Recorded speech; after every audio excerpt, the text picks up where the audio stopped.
Good morning students. आज हम study कर रहे हैं फर्मेंटेड बेवरेजेस और एंटीबायोटिक्स के बारे में। तो स्टार्ट करते हैं video.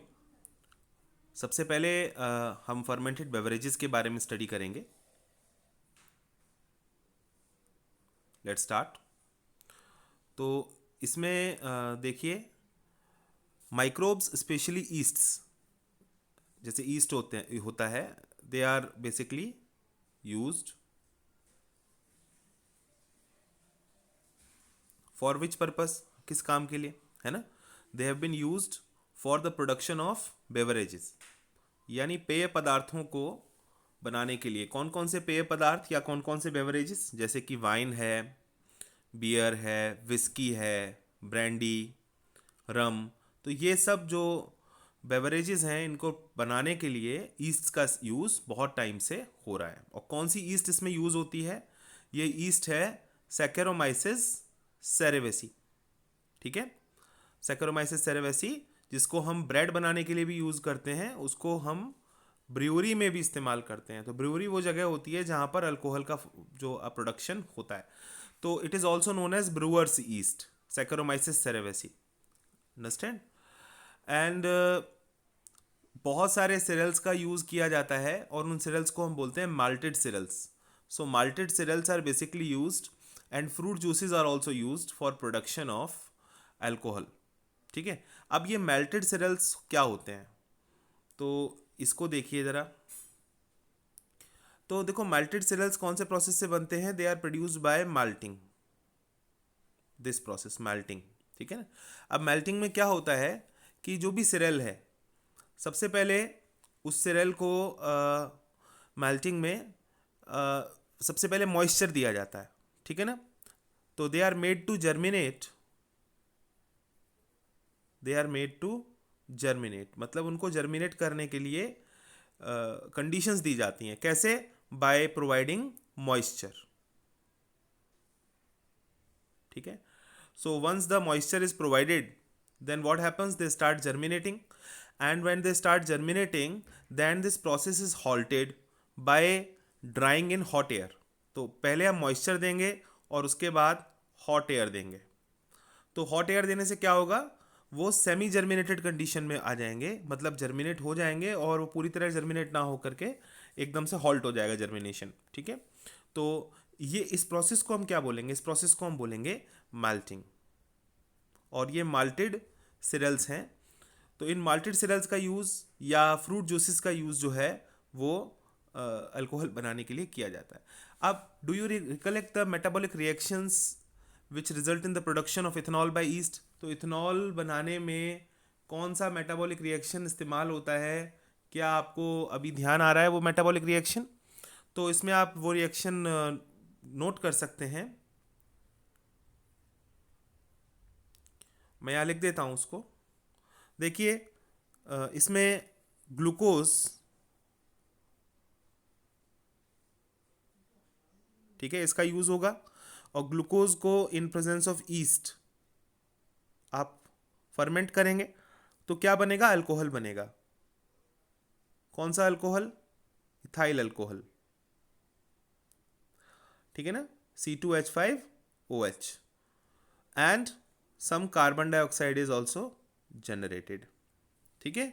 So this is the reaction that you have to remember here. तो वापस आ जाते हैं अपने स्टडी टॉपिक पे। Depending on the type of raw material used for fermentation and the type of processing, different type of alcoholic drinks are obtained. तो अलग अलग प्रकार के रॉ मटेरियल का इस्तेमाल अलग अलग टाइप के अल्कोहलिक ड्रिंक को बनाने के लिए किया जाता है। और जैसे अब वाइन और बियर की बात कर लें तो इनको डिस्टिलेशन के बिना बनाया जाता है। जबकि विस्की, ब्रांडी और रम, इनको हम डिस्टिलेशन से बनाते हैं। तो ये भी इंपॉर्टेंट है, आपको ध्यान रखना है। वाइन और beer without distillation and whisky, brandy, rum जो है ये डिस्टिलेशन से बनाए जाते हैं। ठीक है। आपको फिगर 10.5 में दिखाया गया है फर्मेंटेशन प्लांट। और फर्मेंटेशन प्लांट में क्या होते हैं? फर्मेंटर्स प्रेजेंट होते हैं। इन फर्मेंटर्स के अंदर फर्मेंटेशन होता है। तो Saccharomyces cerevisiae is a very important yeast which is used in breweries. ठीक है। तो ये भी माइक्रोब्स का एक यूज़ हो गया हमारे लिए। दूसरा यूज है एंटीबायोटिक्स। अब एंटीबायोटिक्स कब बनते हैं? एंटीबायोटिक्स माइक्रो ऑर्गेनिजम्स बनाते हैं और एंटीबायोटिक्स के हेल्प से वो दूसरे माइक्रो ऑर्गेनिजम्स को किल कर सकते हैं, ठीक है ना। तो antibiotics produced by microbes are regarded as one of the most significant discoveries of 20th century and have greatly contributed towards the welfare of human society. तो इस एंटीबायोटिक के निर्माण से, इसकी नॉलेज से हमारी जो सोसाइटी है उसका बड़ा फ़ायदा हुआ है, बिकॉज जो एंटीबायोटिक्स हैं इससे हम इसका यूज़ हम मेडिसिन के तौर पे कर सकते हैं just to kill the micro organisms जो हमें इन्फेक्शन कॉज कर रहे हैं। अब देखो, एंटी जो है ग्रीक वर्ड है, इसका अर्थ होता है अगेंस्ट, और बायो का मतलब होता है लाइफ। तो अगेंस्ट लाइफ इट मीन्स, है ना। तो अगेंस्ट लाइफ का मतलब ये हो गया कि ये against some kind of micro organisms ये वर्क करता है, ठीक है ना। तो अगर आप देखें तो हम ह्यूमन बींग्स के लिए तो ये प्रो लाइफ हो गए। प्रो लाइफ मीन्स हमारे काम आ रहे हैं, हमारे खिलाफ नहीं हैं, लेकिन ये माइक्रो ऑर्गेनिजम्स के अगेंस्ट काम करते हैं। तो एंटीबायोटिक्स क्या है? Antibiotics are chemical substances which are produced by some microbes and can kill or retard the growth of other microbes. तो एंटीबायोटिक्स वो केमिकल्स हैं या वो सब्सटेंसेज हैं जो माइक्रोब्स बनाते हैं और दूसरे माइक्रोब्स को किल करने के लिए बनाते हैं। आपने एक नाम सुना होगा पेनिसिलिन, बहुत ही कॉमन नाम है, ये एक एंटीबायोटिक है। और पेनिसिलिन को सबसे पहले किसने डिस्कवर किया था? तो आपको ध्यान होगा यहाँ पर अलेक्जेंडर फ्लेमिंग, आपने छोटी क्लासेस में इनका नाम पढ़ा होगा। तो अलेक्जेंडर फ्लेमिंग ने एंटीबायोटिक पेनिसिलिन को सबसे पहले डिस्कवर किया था, और ये चांस डिस्कवरी थी, यानी ये अचानक से बाय चांस होने वाली डिस्कवरी थी। अलेक्जेंडर फ्लेमिंग वर्क कर रहे थे स्टेफाइलोकोकाई बैक्टीरिया पर, ठीक है। तो इनकी लैब में जो पेट्री प्लेट्स होती हैं जिसमें बैक्टीरियल कल्चर्स होते हैं वो प्रेजेंट थे, ठीक है ना। तो उन्होंने नोटिस किया कि एक माउल्ड यानी एक फंजाई वहाँ पर अनवॉश्ड कल्चर में ग्रो कर रही थी। तो जैसे पेट्री प्लेट होती है ना, ये पेट्री प्लेट है, तो इस पेट्री प्लेट में सपोज बैक्टीरियल कल्चर है, ये बैक्टीरियल कल्चर यहाँ पर प्रेजेंट है, ठीक है। इस बैक्टीरियल कल्चर में क्या हुआ कि एक मैं यहाँ कलर दूसरा दे देता हूँ, एक फंजाई का मैं ब्लू कलर दे रहा हूँ। तो एक फंजाई जो है यहाँ ग्रो करना स्टार्ट हुई जिसको हम माउल्ड कहेंगे, ठीक है। अब इस फंजाई ने क्या किया, धीरे धीरे करके जो एक सेकेंड, इसने क्या किया, जस्ट 1 मिनट दोबारा बनाता हूँ। सपोज ये हमारी पेट्री प्लेट है, ठीक है। पेट्री प्लेट में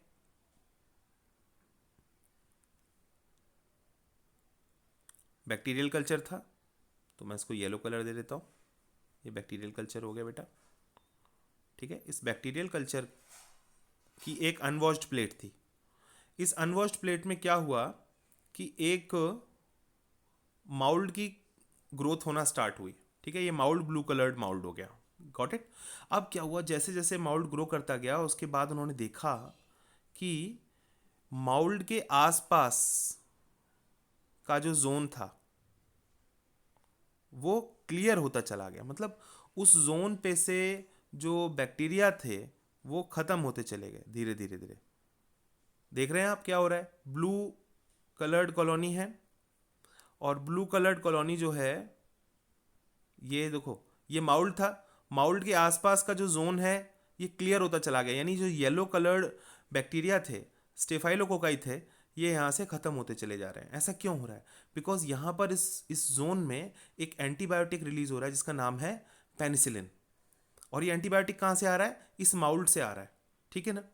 तो अब आप समझ गए होंगे, बिकॉज देखो क्या होता है ना, ये पेट्री प्लेट्स होती हैं, इन पेट्री प्लेट्स का यूज़ लैब्स में होता है, पेट्री प्लेट्स का, इन पेट्री प्लेट्स के अंदर हम माइक्रोब्स की ग्रोथ कराते हैं। तो he found out that it was due to the chemical produced by the mold and he named it penicillin after the mold Penicillium notatum। तो वो कौन सा माउल्ड था? वो माउल्ड था पेनिसिलियम नोटेटम, ठीक है। और पेनिसिलियम नोटेटम ने कौन सी एंटीबायोटिक रिलीज की? पेनिसिलिन। तो पेनिसिलिन नाम जो पड़ा है वो माउल्ड के ऊपर ही पड़ा है, और इस माउल्ड की वजह से क्या हुआ कि जो स्टेफाइलोकोकाई थे वो खत्म होते चले गए। However, its full potential as an effective antibiotic was established much later by Ernst Chain and Howard Florey। तो अर्न्स्ट चेन और हॉवर्ड फ्लोरी ने आगे चल के जो पेनिसिलिन है उसका पूरा उपयोग किस तरह किया जा सकता है मेडिसिन के तौर पर, एंटीबायोटिक के तौर पर, इसको बाद में जा कर के दुनिया को बताया। तो ये जो एंटीबायोटिक है इसका बहुत इस्तेमाल हुआ वर्ल्ड वार 2 में। वर्ल्ड वार 2 में जो सोल्जर्स थे उनको घाव लग जाते थे, चोट लग जाती थी, उसके बाद इन्फेक्शन होते थे, तो पेनिसिलिन एंटीबायोटिक का काफ़ी प्रयोग किया गया वर्ल्ड वार 2 में और धीरे धीरे ये काफ़ी फेमस हो गई। और इसीलिए फ्लेमिंग, चेन और फ्लोरी को 1945 में एंटीबायोटिक्स के ऊपर वर्क करने के वजह से इन्हें नोबेल प्राइज़ दिया गया। तो इस तरह से ये आपको ध्यान रखना है, एंटीबायोटिक्स बड़े इंपॉर्टेंट होते हैं, ठीक है ना।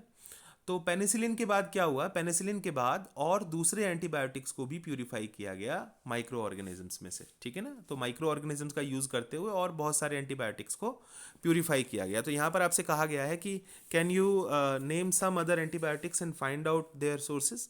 तो क्या आप अलग अलग एंटीबायोटिक्स के नाम बता सकते हैं और उनके सोर्सेज को बता सकते हैं। तो इसमें बहुत सारे आप नाम बता सकते हैं, मैं कुछ नाम आपके साथ यहाँ पर अभी डिस्कस कर लेता हूँ। थोड़ा सा स्पेस क्रिएट करते हैं। हाँ, तो देखो जैसे एक एंटीबायोटिक है जो काफ़ी कॉमन है और काफ़ी नोन एंटीबायोटिक है, इसका नाम है इरिथ्रोमाइसिन, ठीक है, इरिथ्रोमाइसिन। तो इरिथ्रोमाइसिन जो एंटीबायोटिक है इसका सोर्स ऑर्गेनिज्म क्या है, इसका सोर्स ऑर्गेनिज्म है स्ट्रेप्टोमाइसिस,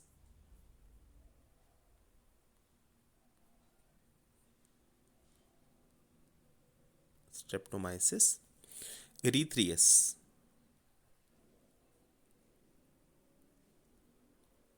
स्ट्रेप्टोमाइसिस इरिथ्रियस, ठीक है ना,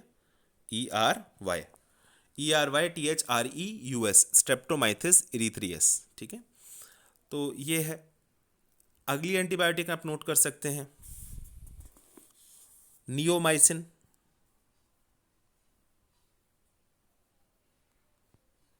नियोमाइसिन, और नियोमाइसिन का सोर्स ऑर्गेनिज्म है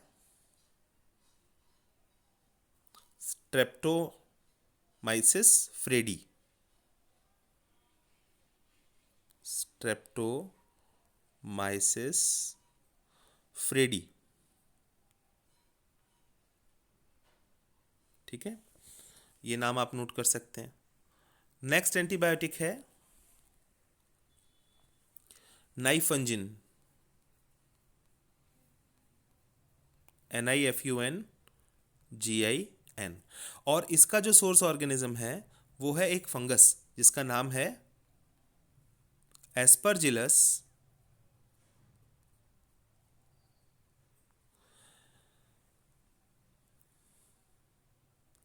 जाइगेंटियस,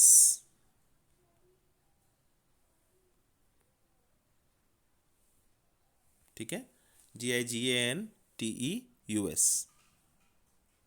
नेक्स्ट आप पेनिसिलिन भी बता सकते हैं, पेनिसिलिन का तो आपको पता ही है, पेनिसिलियम नोटेटम है, ठीक है। एक और एंटीबायोटिक लिख लीजिए टेट्रासाइक्लिन, टेट्रासाइक्लिन,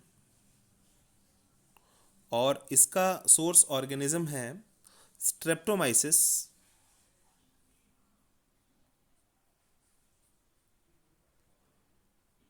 स्ट्रेप्टोमाइसिस राइमोसिस, RIMOSUS।